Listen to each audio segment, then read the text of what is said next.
Oi, minha gente, está começando mais um Gente de Tablado, um bate-papo com gente que dedica a sua vida à arte. E hoje eu converso com um paulista que é ator e dramaturgo premiado. Ele fez parte do Tivo Teatro Cego e participou do espetáculo infantil Roxinol e a Rosa. Ele é criador dos textos Colibri, o ator cego, e protagonizou, no ano passado, o espetáculo Um Homem Comum, também de sua autoria. Um artista com uma força, talento e sensibilidade comoventes.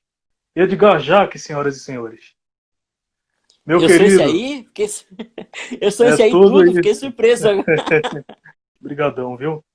Eu que agradeço, agradeço pelo espaço, agradeço, enfim, agradeço inclusive da época que a gente estava em cartaz lá no teatro. Você ajudou a gente pra caramba lá, brigadão.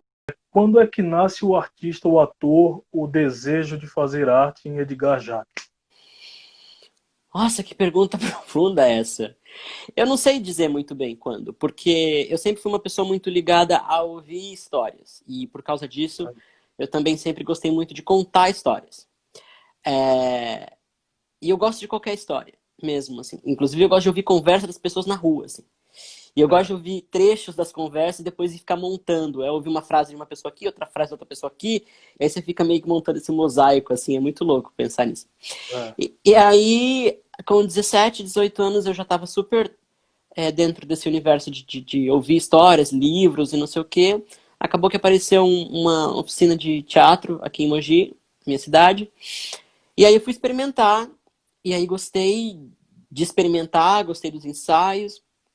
E aí, no final dos 6 primeiros meses, a gente foi fazer uma apresentação. Minha participação era extensa, assim, longuíssima, uns 2 minutinhos de cena. E aí, entro no palco, e na hora que eu entro no palco, toda aquela ansiedade que eu tava sentindo, todo aquele nervosismo, dissolveu, assim. Eu falei, nossa, como assim? E me senti absolutamente em casa. E aí eu falei, acho que eu preciso fazer isso pro resto da vida. E aí vieram questões, né? Fui saber se era teatro mesmo, fui estudar música, não deu certo na música. Aí continuei fazendo teatro amador aqui em Mogi. Aí resolvi que ia estudar teatro em São Paulo. Então foi um processo que aconteceu lentamente, mas que provocou grandes mudanças assim na minha vida pessoal, principalmente. Então, o teatro ele está muito ligado às coisas que foram acontecendo na minha vida pessoal, né? É, ganhar mobilidade, eu sou cego, né? Então, ganhar mobilidade para poder estudar, então foi uma coisa que o teatro me provocou, me deu, me, me, me possibilitou ou não, quis que eu tivesse, que eu pudesse ter essa mobilidade para estudar teatro. Depois, questões relacionadas a assumir ou não a deficiência em cena, porque eu tenho atrofia de nervo óptico, né? Então eu não tenho nenhuma anomalia ocular. Então, na escola de teatro, mesmo no teatro amador, eu acabava representando personagens, pessoas que enxergavam, né?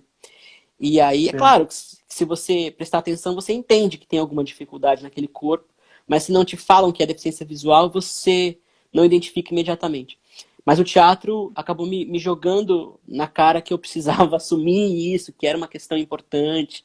E isso acabou virando uma bandeira e uma maneira de fazer teatro também. Então, o teatro representa muita coisa para mim. O espaço de conquista da pessoa com deficiência, de autonomia, inclusive o pouco de política pública que se tem em relação à mobilidade, à locomoção, mudou. Lógico que falta muito ainda, a gente está muito aquém do que deveria, mas deu uma melhorada em relação. As pessoas conquistam mais espaço, as pessoas de algum modo conquistam autonomia na vida, né? Você acha que na arte vem acompanhando essa tomada de espaço, essa conquista de espaço para o artista cego? Na arte, isso tem demorado um pouco, ou tanto quanto na sociedade, né, para que isso aconteça, porque ainda existe um pensamento da pessoa com deficiência que é podemos ocupar o espaço que nos determinaram, né, que nos deram para ocupar. Então, conforme a pessoa com deficiência vai tomando ciência de que ela pode ocupar o espaço que ela quiser, ou o lugar onde ela se sente mais à vontade, então as coisas começam a caminhar com maior rapidez, assim. Então, conforme as pessoas com deficiência vão entendendo que elas podem fazer arte, podem fazer teatro, então elas procuram esses espaços. Então, está acontecendo de maneira lenta, só que o que eu percebo é que o universo do teatro ele é muito acolhedor, assim, ele traz para si a diversidade e a possibilidade de explorar cenicamente, artisticamente, o que é fora do padrão.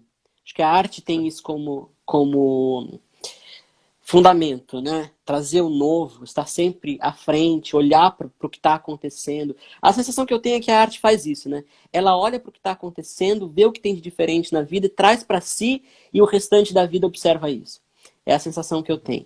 Então, no teatro, especificamente, está acontecendo esse processo, né? As pessoas com deficiência estão se mexendo, então o teatro olha para isso e coloca ali e as pessoas observam.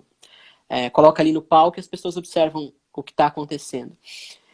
Existe uma coisa que me incomoda um pouco ainda no movimento de inclusão da pessoa na arte, é a exploração da deficiência pura e simples, que é o que acontece num circo, por exemplo, desses de freak show. Antigamente, né, que você tinha as aberrações, é um reflexo um pouco disso. Isso acontece ainda, e de maneiras, claro, um pouco mais sutis, que colocamos uma pessoa com deficiência ali em cena e é isso que importa. Não existe um pensamento de conscientização e desenvolvimento técnico daquele artista que está ali em cena. Olha, o cego em cena, que bonitinho, e tá tudo certo. E não é esse o ponto, né? Quando a gente quer ser artista, a gente quer ter autonomia para criar nossa própria arte. E não é negar a deficiência, eu não estou dizendo isso. Não é que você vai colocar uma pessoa cega em cena e vai dar todos os subterfúgios, vai dar todas as ferramentas para que ela finja que não é cega. Não, você tem que dar todas as ferramentas para que ela seja consciente do corpo dela em cena. É esse o lugar. É isso que tem que ser. Claro, se uma pessoa cega um dia for tentar fazer um personagem que enxerga, como eu já fiz algumas vezes, em que isso num espetáculo seja relevante e tal, então vai haver um treinamento nesse sentido. Mas aí é criação de personagem, né? É um preparo para um personagem específico. Não é um preparo técnico de um artista. Eu acho que o preparo técnico passa por um outro lugar ainda. Ele passa por um lugar de aprender a ser consciente do seu corpo para dar voz àquilo que está te inquietando naquele momento.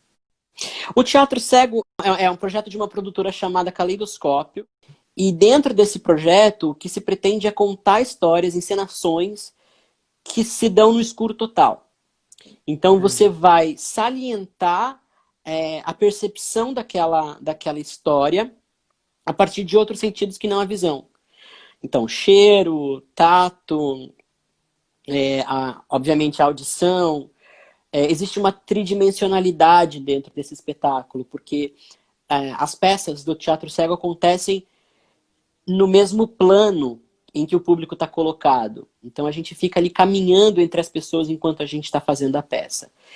O legal dessa peça é que você tem uma mistura de artistas com deficiência visual e artistas videntes.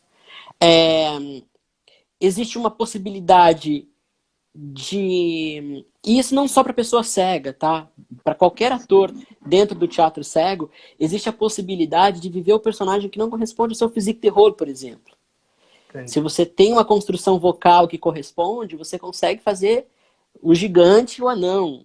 Você consegue fazer o vilão e o mocinho. Então, dentro do teatro cego, já fui o policial mau caráter, já fui o mocinho bonzinho da história, já fui... Eu fiz um surdo numa peça do Teatro Cego. Sim, é possível ser um surdo dentro de um projeto no escuro total. Dentro dessa peça que eu faço um surdo, eu faço 2 personagens ao mesmo tempo. Eu faço um argentino meio engraçadão assim e faço um cara surdo.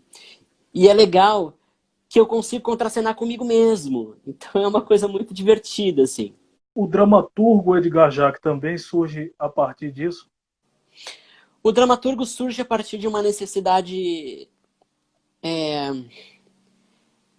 Eu vou dizer egoísta, mas talvez não seja bem isso. Mas é porque eu percebi que se eu quisesse fazer uma carreira, eu precisaria criar para mim. Eu precisaria criar personagens. E eu precisaria trazer histórias desse universo que eu conheço bem de maneira atrativa. Eu não podia simplesmente construir uma peça didática. Olha, o cego vive assim. Até porque não existe um vive assim.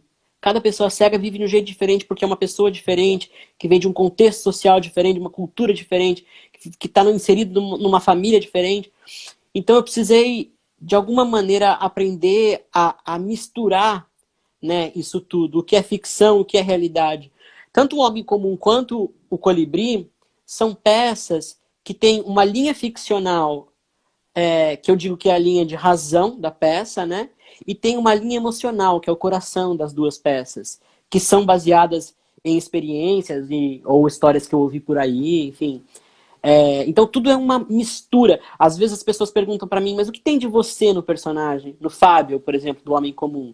Tem tudo e tem nada. O que tem de você no Colibri, que é o ator que está contando aquela história? Tem tudo e tem nada. Então, às vezes as pessoas querem saber, mas o que acontece com o Colibri aconteceu com você? Exatamente o que acontece com o Colibri, de ser colocado de escanteio, de não sei o quê, naquela situação, não aconteceu. Mas ser colocado de escanteio, ser colocado à margem, aconteceu. Então é tudo muito misturado. Não dá muito para saber onde começa a O, ficção. o Colibri foi o que você ganhou, que ganhou o prêmio? Foi. O Colibri a gente ganhou um prêmio em 2018 da Secretaria de Estado da Pessoa com Deficiência pela relevância artística, né? Pelo que tinha a dizer, né? Era um pouco esse o propósito do prêmio. E O Homem Comum se transformou num livro, a Teluca Azul publicou, né? O André, que é o editor deles, assistiu a peça e resolveu transformar em livro também. O Homem Comum eu assisti, né? Foi quando eu conheci vocês, a Claudinha, o Rafa, o André, que Exatamente. dirigiu lindamente. O espetáculo era realmente fala e não precisa ter deficiência visual para ser tocado intimamente, pessoalmente pelo texto. É um trabalho, é uma história muito bonita, que foi Ah, muito que bem bom. dirigida, muito bem feita por vocês. Eu já tinha falado isso, né? O quanto vocês me tocaram com aquele trabalho. Obrigado. E tem coisas, umas coisas que são faladas que não tem nada a ver com a deficiência, né, visual. Só sai da boca dele e fala com qualquer pessoa. Assim, é realmente incrível. Que gostoso ouvir isso, porque é esse o propósito mesmo, né? A gente trazer uma história que é tão particular para todo mundo. Quanto mais universal for, mais as pessoas vão perceber que a deficiência visual não torna ninguém menos ou mais, ou com necessidades diferentes, nada disso. É só uma pessoa que não enxerga, né? Se você não tivesse nascido artista, o que é que você seria? Você tem algo que você Infeliz. diria, opa, é isso? Não sei se... Não Seria infeliz, só sei. infeliz. Não sei, Dan. Não faço a menor... Olha, eu trabalho com o teatro, né? Enfim, trabalho com teatro porque é o que rolou pra mim até hoje, mas na hora que aparecer a televisão, o cinema, eu vou fazer também, Sim. lógico. Mas eu trabalho também como consultor em audiodescrição. É um trabalho que eu amo fazer, que eu adoro fazer. A audiodescrição é um recurso, né, de acessibilidade que descreve peças, filmes, exposições, musical, ópera, enfim, qualquer evento cultural e social. O meu trabalho é pegar esse roteiro que é preparado para uma pessoa que enxerga, Hum. ouvir esse roteiro, assistir aquela peça ou aquele filme e dizer se está ajudando a formar a imagem ou não. Então, o meu trabalho é dizer se está funcionando ou não o roteiro que foi preparado por alguém que enxerga. Entendi. Esse é um trabalho que é chamado de tradução, né? É um processo de tradução da imagem para a palavra. A gente diz que é um processo de tradução intersemiótica. Eu amo fazer isso. Então, provavelmente, se eu não fosse artista, eu trabalharia com isso. Mesmo. Ou seja, com uma coisa que eu já trabalho. Ou com a tradução direta, né? Entre idiomas. Acho que é uma coisa que me fascina bastante. O que é que você pensa da fama?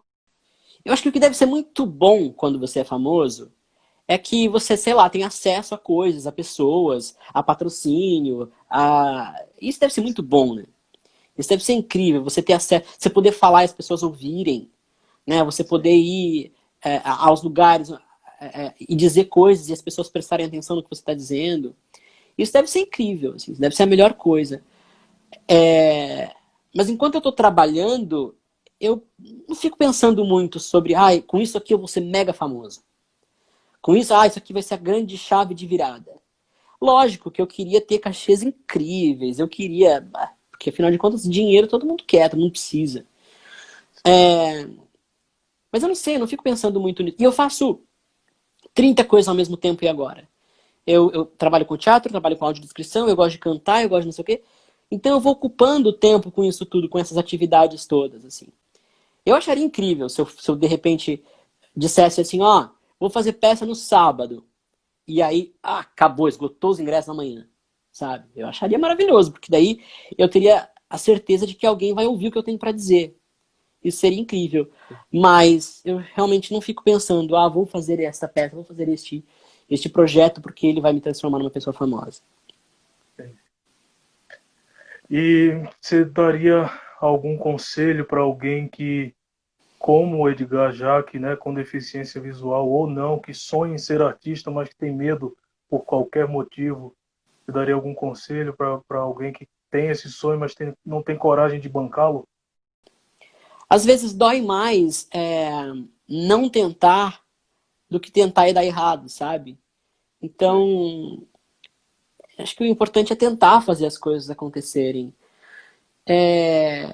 Sabendo que não é fácil, você tem que estar ciente que não é fácil, que tem muita gente tentando, tem muita gente querendo fazer, mas ninguém pode decidir por você o que você vai fazer da sua vida, né? Sim. Se é isso que você quer, tenta fazer, né? Tenta, porque eu acho que é mais difícil não tentar do que tentar e dar errado. Acho que esse é o meu grande motivador, assim. Era mais difícil ficar em casa com vontade do que sair para tentar alguma coisa. Devia desde a época, né, do humor pouco correto, da coisa da coisa terrível do humor. Até hoje tem muita gente que utiliza o nanismo, a deficiência visual e outras deficiências como a piada.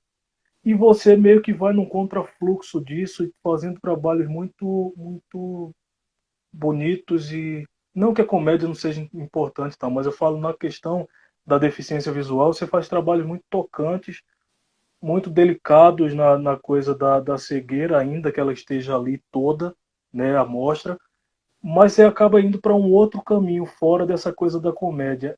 É meio que a tua ideologia artística, além de pessoal? Eu acho que não é uma ideologia, eu acho que é uma tendência. O meu humor é um humor muito estranho, assim, sabe? Ele é meio ácido demais às vezes, e às vezes até politicamente incorreto, né? O que se chamaria de politicamente incorreto. Mas na hora de produzir coisas, eu acho que a comédia pode sim dizer, e deve dizer coisas, deve pontuar coisas, mas outros gêneros também fazem a mesma coisa, sabe? As pessoas dizem, porque a comédia tem o poder de falar sobre coisas complicadas de maneira leve. Tá, mas às vezes também é preciso falar de coisas complicadas de maneira complicada. É para onde a minha criação artística vai. Eu fico um pouco com o pé atrás quando as pessoas falam assim, porque é politicamente incorreto, porque é patrulha, porque não sei o quê. Se você tá achando tão ruim assim, é porque para você tá confortável. Mas e para as pessoas que não estão se sentindo confortáveis? Como é que fica? Vamos continuar martelando e rindo das pessoas e sendo cruéis com as pessoas, dizendo que isso é humor pode tudo. Eu acho que crueldade não é humor. Crueldade não é engraçado. Engraçado é engraçado, o que é cruel não é engraçado. Sabe? Então, eu não sou contra qualquer... Aliás, eu sou a favor de qualquer liberdade. Eu acho que as pessoas têm o direito de fazer piada, de fazer com que bem entender. Mas elas têm que estar cientes que vai haver uma repercussão sobre aquilo que elas estão dizendo. que não é todo mundo que vai achar engraçado, e que agora pessoas cegas, judeus, gays, mulheres, são pessoas que estão conquistando espaços e estão podendo dizer, olha, o que você falou não é engraçado. O que você falou é cruel, eu me senti ofendido com o que você falou. Então, estamos num lugar em que a patrulha não é proibição. A patrulha você está dizendo aí uma coisa e eu estou dizendo outra. O que você está dizendo está errado.